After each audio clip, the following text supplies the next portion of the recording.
I'm Dr. Christy, and this is Climbing Fish Parenting, practical parenting strategies in 20 minutes or less. I'm a psychologist and behavior analyst, and I work with exhausted, overwhelmed parents who feel like they've tried everything and nothing works. If you're listening to this while folding the laundry, hiding in your car, or wishing bedtime would just end already, you're in the right place.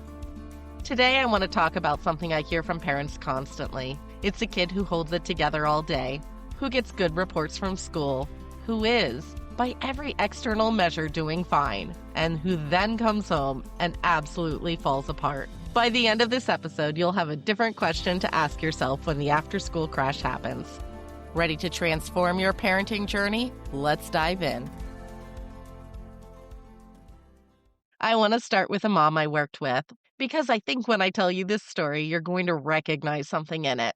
Maybe not the exact details, but the feeling underneath them. Whenever I work with families, one of the first things I ask is, where and when is this behavior most challenging? I ask it during intakes, before I observe, before I do anything else. And I want to tell you, the answers still surprise me sometimes, because the answer is almost never where you'd expect. This mom had 3 kids, 6, 8, and a toddler she was carrying on her hip for most of the day.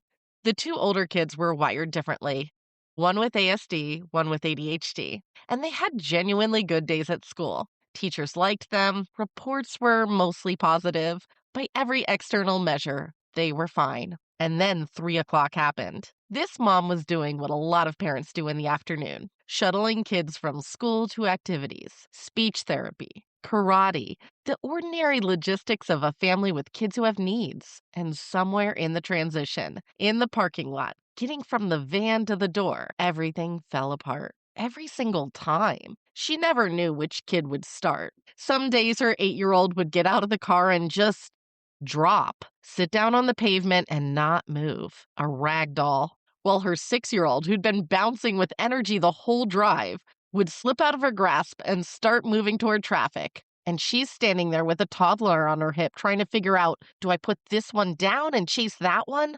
Do I leave the one on the ground and grab the runner? There is no good answer to that question. There's no version of that moment that feels okay. Other days it started differently. The 6-year-old would begin screaming because something didn't happen fast enough.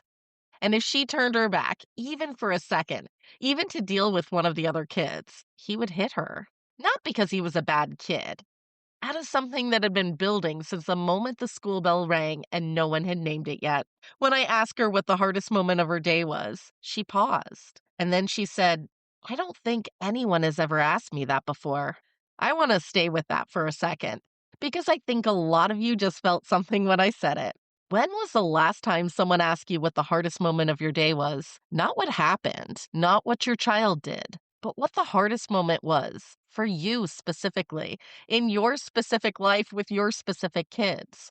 I'm asking now, and I want you to hold whatever answer just came up, because it matters for everything I'm about to say. Here's what I've noticed across years of working with families, sitting in the back of classrooms, doing home visits, and doing what I did with this mom, which was to show up and observe the actual hard moment instead of just hearing about it secondhand. The hardest moment is almost never school. It's the parking lot at 3:15. It's the dinner table when the sitter is leaving and the siblings are coming in from activities and the noise level is climbing. It's the car ride home. It's the moment the front door closes and the backpack hits the floor. It's the homework that was supposed to take 20 minutes and is now 45 minutes in with nothing on the paper. It's bedtime, which should be the end, the finish line, and somehow keeps becoming the hardest part of the whole day. And when I hear from parents in those moments, what I hear almost universally is some version of, I don't understand. He was fine at school. She had a great day. The teacher said everything was good. And then I pick them up and it's like a different child. I want to tell you something important about that.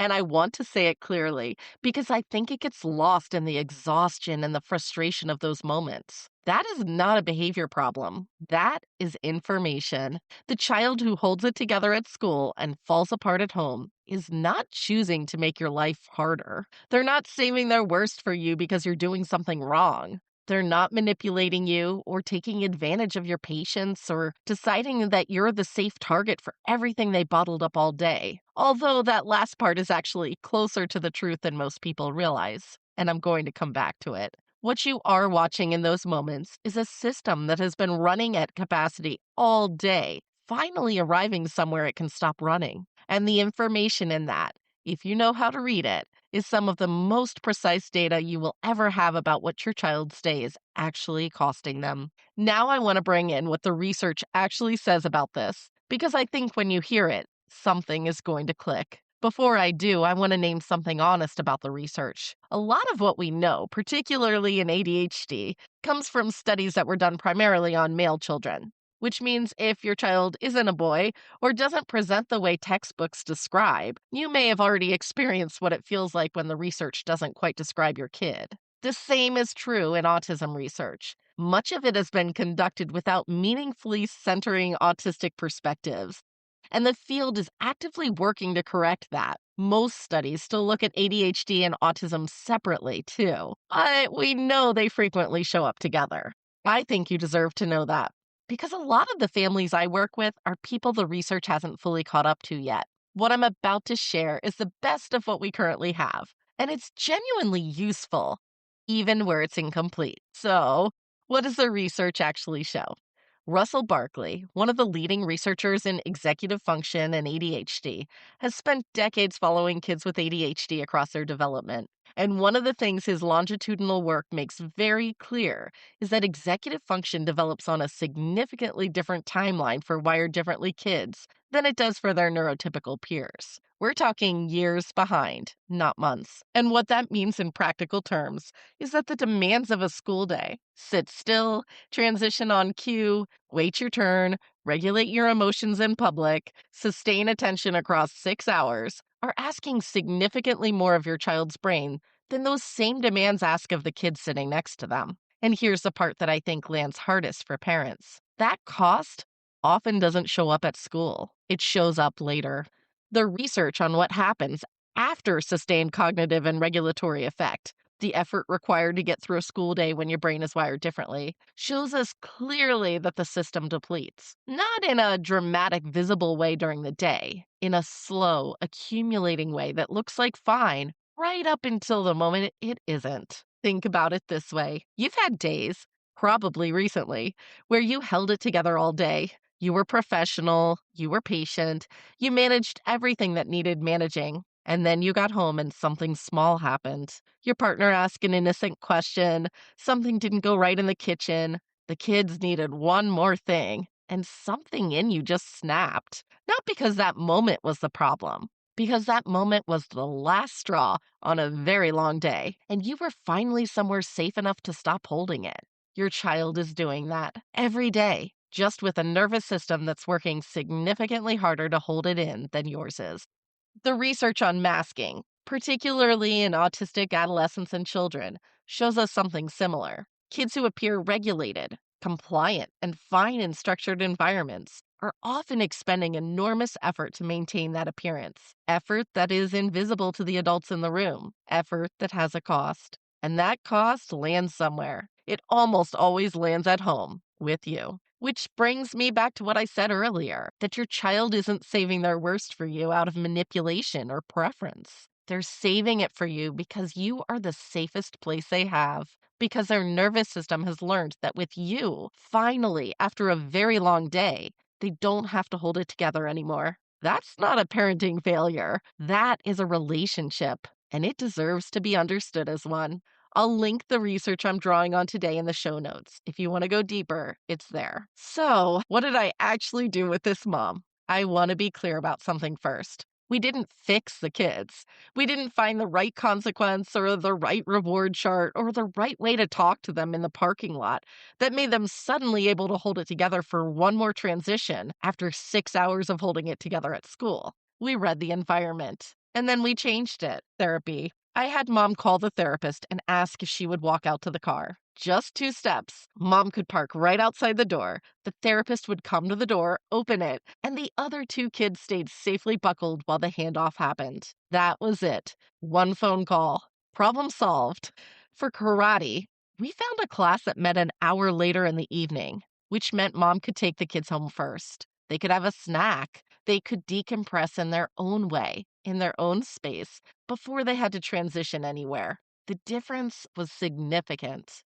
She couldn't change speech. The timing was fixed. So instead of trying to change the kids' behavior in the parking lot, she changed what the parking lot asked of them. She had snacks and activities ready in the car for the other two, so that wait, which used to be an additional demand on top of an already depleted system, became their decompression time instead. And when she absolutely had to go somewhere directly after school, somewhere that couldn't be moved, couldn't be restructured, she asked for help. A friend, a grandparent, someone hired to come along. Because one adult managing 3 depleted kids in a parking lot, that was asking more of everyone than the situation could hold.